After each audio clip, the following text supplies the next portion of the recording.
द्वितीय सेमेस्टर के सभी छात्रों को मेरा नमस्कार। आज हम कोर पेपर वर्तमान भारतीय समाज एवं शिक्षा में बौद्ध काल की शिक्षा के बारे में पढ़ेंगे। जैसा कि पिछली वीडियो में हम वैदिक काल की शिक्षा के बारे में पढ़ा चुके हैं, आज हम बौद्ध काल की शिक्षा के बारे में शिक्षा के उद्देश्यों पर चर्चा करेंगे। शिक्षा के उद्देश्य: बुद्ध काल में आध्यात्मिक विकास पर जोर न देकर नैतिकता पर अधिक ध्यान दिया जाता था। बुद्धकालीन शिक्षा के मुख्य उद्देश्य निम्नलिखित हैं। नंबर 1, जैसे बच्चों ध्यान देना है, नैतिक चरित्र का निर्माण करना। अब बुद्ध काल में नैतिक चरित्र का निर्माण कैसे किया जाता था, इस पर आप लोग ध्यान समझेंगे। बुद्धकालीन शिक्षा का सर्वाधिक महत्वपूर्ण उद्देश्य छात्रों के चरित्र का विकास करना था, क्योंकि बुद्ध काल में नैतिक आचरण पर अधिक जोर दिया जाता था।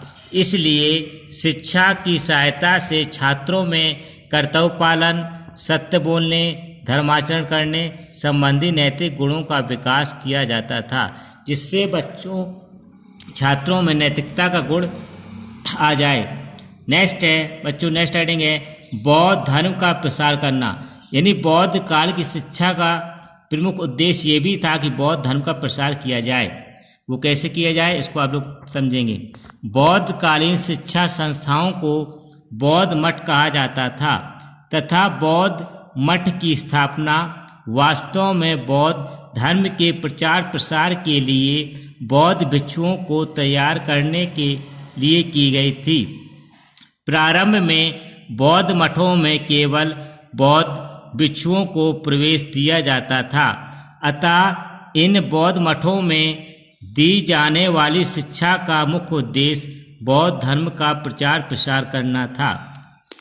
नेक्स्ट हेडिंग आती है बच्चों, व्यक्तित्व का विकास करना। यानी बौद्ध काल में छात्रों का व्यक्तित्व का विकास कैसे किया जाता था, इसके अंतर्गत ये समझाया गया है।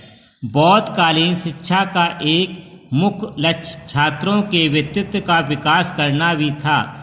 बौद्ध मठों में छात्रों के व्यक्तित्व का सर्वांगीण विकास करके उन्हें श्रेष्ठ तथा कुशल नागरिक बनाने का प्रयत्न किया जाता था, जिससे वे पारिवारिक, सामाजिक, राजनैतिक, धार्मिक, आर्थिक क्षेत्रों के उत्तरदायित्व का निर्वाह सफलतापूर्वक कर सके। नेक्स्ट बच्चों हेडिंग आती जीवन के लिए तैयार करना। यानी जीवन में वो क्या कर पाए, ऐसा उसके लिए इसमें समझाया गया है। बुद्धकालीन शिक्षा व्यवस्था में छात्रों को जीवन उपयोगी ज्ञान प्रदान करके जीविकोपार्जन के लिए प्रशिक्षित किया जाता था, जिससे छात्रगण गृहस्थ जीवन में प्रवेश के पश्चात अपना तथा अपने परिवार का भरण पोषण कर सकें। यानी कि उनको इसके अंतर्गत ऐसी शिक्षा दी जाती थी जिससे छात्र पढ़ लिख कर आगे अपना गृहस्थ जीवन में अपना कुछ ऐसा कर सकें जिससे परिवार चला सकें। नेक्स्ट हेडिंग आती है बच्चों प्रविज्या संस्कार। प्रविज्या संस्कार परीक्षा में अधिकतर पूछा जाता है, इसलिए इसको आप लोग ध्यान समझेंगे। शिक्षा प्राप्त करने के लिए बालकों का मठों में प्रवेश हेतु प्रविज्या संस्कार होता था। प्रविज्या का शाब्दिक अर्थ है बच्चों, इसको ध्यान समझना है। प्रविज्या का शाब्दिक अर्थ है बाहर आना, अतः प्रविज्या संस्कार से तात्पर्य है कि शिक्षा के लिए घर से बाहर जाना। मठ के सबसे बड़े भिक्षु ही सामान्यतः इस संस्कार को संपन्न कराता था। यानी मठ का जो बौद्ध काल मठ होते थे उसमें सबसे बड़ा भिक्षु होता था, वही इस संस्कार को संपन्न कराता था। प्रविज्या संस्कार के पूर्व बालक को क्या क्या करना पड़ता था, ये इसमें बताया गया है।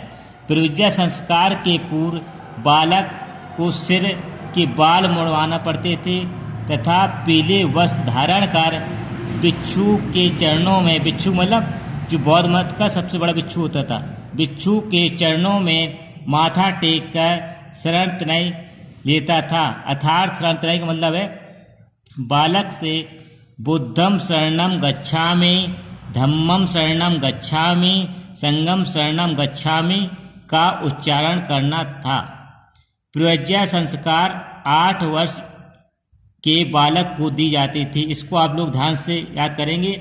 ये आपका एग्जाम में बहुविकल्पी प्रश्नों में पूछा जाता है कि प्रज्वल संस्कार किस वर्ष से प्रारंभ होती थी।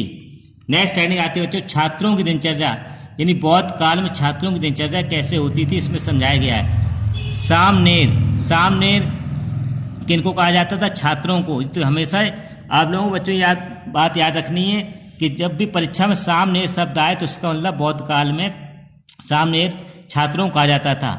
सामनेर छात्र भिक्षा मांगते थे तथा कड़े अनुशासन में रहते थे।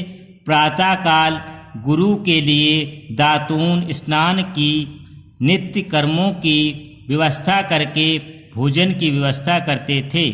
गुरु छात्रों को शिक्षा प्राप्ति के लिए प्रेरित करता था।